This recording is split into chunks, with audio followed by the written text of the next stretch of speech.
തമിഴ് ചലച്ചിത്ര താരവും DMDK നേതാവുമായ വിജയകാന്തിന് ആരാധകർ ഇന്ന് വിട നൽകും. ചെന്നൈ ഐലൻഡ് ഗ്രൗണ്ടിൽ ഉച്ചയ്ക്ക് 1 മണിവരെ പൊതുദർശനം. വൈകിട്ട് 4:45 കോയമ്പേട്ടിലെ DMDK ആസ്ഥാനത്ത് ഔദ്യോഗിക ബഹുമതികളോടെയാണ് സംസ്കാരം.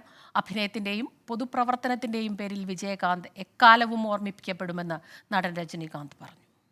மனசு ரொம்ப கஷ்டமாக இருக்குது. விஜயகாந்த் அவர்கள் அசாத்தியமான ஒரு மன உறுதி உள்ள மனிதர். எப்படியோ அந்த உடல்நலத்தில் ஒரு தேறிட்டு வந்துடுவாருன்னு சொல்லிட்டு எல்லாரும் நினைச்சோம். ஆனால் சமீபத்தில் நடந்த அவங்க தேமுதிக அந்த பொதுக்குழுவில் அவர் பார்க்கும்போது எனக்கு கொஞ்சம் நம்பிக்கை கம்மியாயிடுச்சு.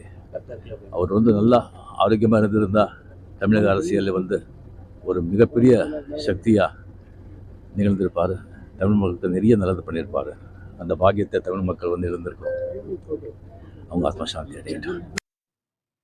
ആയിരക്കണക്കിന് പേരാണ് തമിഴകത്തിന്റെ ക്യാപ്റ്റന് ആദരാഞ്ജലി അർപ്പിക്കാൻ ഐലൻഡ് ഗ്രൗണ്ടിലേക്ക് എത്തുന്നത്. മനേഷ് മൂർത്തി തയ്യാറാക്കിയ റിപ്പോർട്ടിലേക്ക്.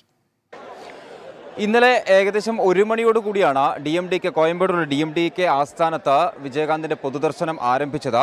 പക്ഷേ അവിടെ വലിയ തോതിലുള്ള പ്രശ്നങ്ങളുണ്ടായിരുന്നു. കാരണം പോലീസിന് നിയന്ത്രിക്കാൻ അതിനേക്കാളൊക്കെ ഉപരിയായി ആരാധകരും അതുപോലെ തന്നെ പാർട്ടി പ്രവർത്തകരും ഒക്കെ എത്തുന്ന ഒരു സ്ഥിതിവിശേഷമുണ്ടായി. അതിനുശേഷമാണ് ഇന്നിപ്പോൾ രാവിലെ 6 മണിയോടുകൂടി ഇവിടേക്ക്, അതായത് ഈ നമ്മളിപ്പോൾ ഉള്ള ഐലൻഡ് ഗ്രൗണ്ടിലേക്ക് പൊതുദർശനം മാറ്റിയത്. നമുക്കിപ്പോഴും നമുക്കിവിടെ കാണാൻ സാധിക്കും നിരവധിയായിട്ടുള്ള ആളുകൾ ഇപ്പോഴും ഇവിടേക്ക് ഇങ്ങനെ മുറിയാതെ വന്നുകൊണ്ടിരിക്കുന്നു എന്നുള്ളതാണ് ഏറ്റവും പ്രധാനപ്പെട്ട ഒരു കാര്യമെന്ന് പറയുന്നത്. കാരണം ഓരോ നിമിഷം കഴിയും തോറും നമ്മൾ ഇന്നലെ DMDK ആസ്ഥാനത്ത് കണ്ടതിന് സമാനമായ രീതിയിൽ തന്നെയാണ് ആളുകൾ ഇവിടേക്ക് എത്തിക്കൊണ്ടിരിക്കുന്നത്.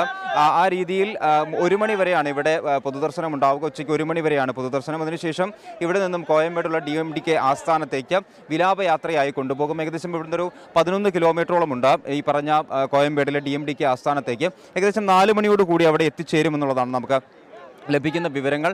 4:45-നാണ് ഈ സംസ്കാര ചടങ്ങുകൾ നടക്കുക. 4:45 അത് DMDK ആസ്ഥാനത്ത് തന്നെയാണ് ഈ സംസ്കാര ചടങ്ങുകൾ നടക്കുക. എന്തായാലും അതിനുള്ള ക്രമീകരണങ്ങളെല്ലാം തന്നെ പൂർത്തിയാക്കിയിട്ടുണ്ട് എന്നുള്ളതാണ് നമുക്ക് ലഭിക്കുന്ന വിവരങ്ങൾ.